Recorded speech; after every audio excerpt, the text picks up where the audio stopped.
Dominique, bonjour. Donc, hier, il y avait la finale du 10 000 mètres donc, masculin. Qu'est-ce que tu en as pensé, toi, en tant que spécialiste du fond, du demi-fond et du grand fond français? Bon, on peut constater que sur les derniers grands championnats d'Europe, Jeux Olympiques ou Championnats du Monde, le 10 000 mètres est toujours une belle épreuve. Il se passe toujours quelque chose dans la deuxième partie de course, naturellement. Donc je ne me suis pas ennuyé. Il y a eu vraiment, à partir de où Mefta, le français, est passé en tête, il s'est passé des choses après. Donc ça a été très viril comme 10 000 mètres parce que ça fritait un petit peu. Avec un beau dernier tour, un beau vainqueur et de la bagarre pour les places suivantes. Donc j'ai bien apprécié ce 10 000 mètres. On dit que le 10 000 mètres doit mourir. À chaque fois qu'il y a 10 000 mètres, il est beau. Donc on peut se poser des questions sur la fin du 10 000 mètres ou pas. C'est quand même une belle spécialité. Justement, est-ce que le 10 000 mètres d'Abdelatif, est-ce qu'il a bien couru, justement? Alors j'ai fait la remarque, comme je commente sur Eurosport, j'ai fait la remarque qu'il a fait tout au deuxième couloir. Bon, ça allait pas vite dans la première moitié, mais au deuxième couloir, c'est quand même 7 mètres de plus à chaque tour. Une dizaine de tours, c'est 70 mètres en plus. Donc ça, c'est une chose. En général, il faut bien se planquer, faire le mort, entre guillemets, à la corde. Ensuite, est-ce qu'il avait le niveau pour faire l'accélération, que n'était pas une grosse accélération, les 1000 en 2,49, c'est rien d'extraordinaire non plus. Passer devant, il n'aurait peut-être pas dû, mais c'est facile de critiquer. Il est passé en tête pendant 1,5 km. D'après moi, il n'aurait pas dû. Là aussi, il consomme un peu d'essence qui aurait pu lui servir pour les derniers tours. Et c'est vrai que les 2 derniers kilomètres, là, il a carrément capitulé. Il n'y avait plus de Mefta. Il se prend 50 secondes en 2 km et c'est beaucoup, quoi. Donc, il a couru 8 km. Mais enfin, il s'est fait remarquer, c'est déjà ça. Allez, on va lui mettre 12 ou 13 comme note. Allez. Pour sa défense, il expliquait qu'en fin de compte, il avait mal géré son retour de stage en altitude. Donc il est arrivé à Barcelone donc, à J-3. On savait autrefois que SCA c'était plutôt J-10. Toi, à ton époque, c'était comment justement? Ben justement, c'est pour sa défense. Non, c'est pas sa défense. Il dit qu'il a fait une erreur. C'est une erreur. On l'a fait pas le jour des championnats d'Europe, l'erreur. On l'a fait sur on essaie ça avant. C'est vrai que c'est risqué d'arriver 3 jours après l'altitude. Vous êtes à fond remue, l'air est frais. D'un seul coup, vous arrivez dans la fournaise. C'est vrai qu'on peut se poser des questions en dehors de la densité de l'air. Moi, à mon époque, mes belles années, 89, 90, 91, 92, mon marathon, c'était à J+11, J+12, J+13. Voilà. Donc j'assurais, et à chaque fois, j'étais plutôt bien. J'avais un contre-coup vers le 5-6e jour. Voilà, j'assurais avec le 11, 12, 13e jour, un peu comme Ralitska, en effet. Donc par rapport au demi-fond et fond français, donc, il y a juste que 2 athlètes masculins qualifiés, Abdelatif sur le 10 000 qui a couru hier, et Noran Ismail donc sur le 5000 donc qui va courir dans quelques jours. Par contre, aucune femme. Comment est-ce que tu l'expliques?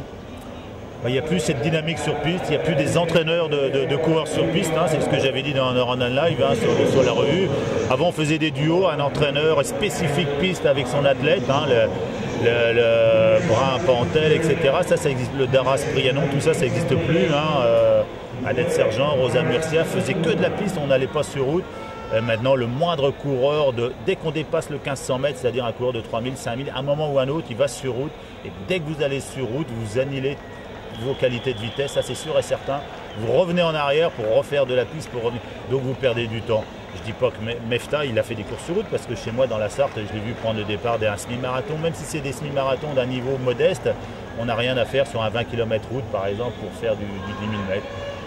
Voilà, mais bon, à la rigueur, ils gagnent de l'argent, je les comprends aussi, de se faire une notoriété médiatique dans la presse locale et gagner de l'argent avec la route. Lorsque vous faites de la piste, vous n'avez rien, vous avez droit à rien. Le petit jeune là sur 5000 mètres, Nourdine Smaïl, n'a droit à rien, il n'a même pas un équipementier, il n'a aucune aide, il ne va pas en stage, etc. Vous faites ça 1 année, 2 années, et après, à un moment ou à un autre, vous allez mettre le nez sur la route. Donc c'est vraiment une histoire de politique sportive, de dynamique, de créer une dynamique sur le 5000, 10 000. Alors comment faire? Ça c'est facile de critiquer. Est-ce qu'il faut trouver un pool pour ça, des sponsors? Je ne sais pas trop, j'ai pas trop la solution, c'est pas trop dans l'air du temps français.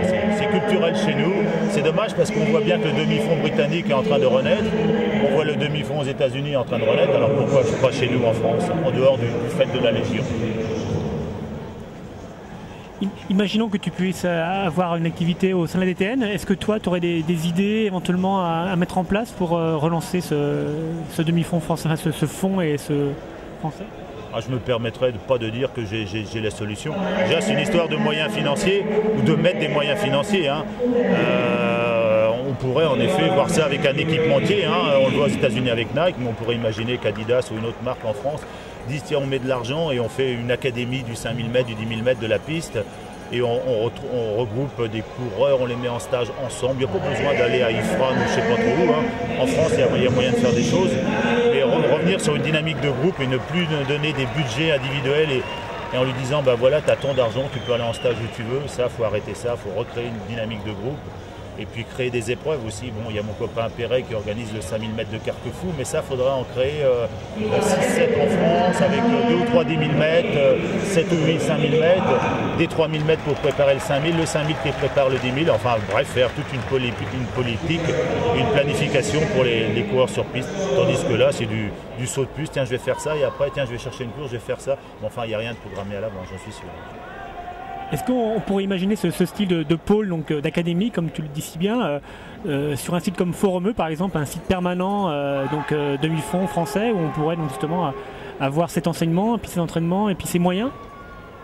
Oui, parce que quand je parle d'argent, ce n'est pas des sommes fantastiques. Hein. Lorsqu'on voit l'argent qui circule dans d'autres sports, ce que je réclamerais, entre guillemets, ce sont quelques dizaines de milliers d'euros et c'est rien en fin de compte. Oui, on pourrait faire 2 centres. Enfin, par exemple, ça peut être dans les Landes aussi, hein, dans les Landes, un autre en altitude. Moi, j'allais à Vittel. À Vittel, il y a tout ce qu'il faut possible et imaginable, dans les Vosges. Ah non, des endroits en France, il y a de quoi faire, ça c'est sûr. Hein. Donc l'endroit, ça serait facile à trouver, je crois. Est-ce qu'on pourrait imaginer une académie, Dominique Chevalier? Ah, mais arrêtez de parler de Dominique Chevalier, il n'y a pas que moi. De toute façon, je crois que si on avait fait appel à moi, on l'aurait fait depuis quelques années. Là, je vais arriver à... Allez, je vais frôler vers les 60 ans maintenant. Je crois que c'est un petit peu trop tard. Ça, c'est le regret hein, de ne pas avoir utilisé tous les anciens champions des années 70, 80, 90. Ça, c'est vrai, pas pour moi, mais pour d'autres. Je regrette ça. Je crois qu'il y a eu un tort à ce niveau-là.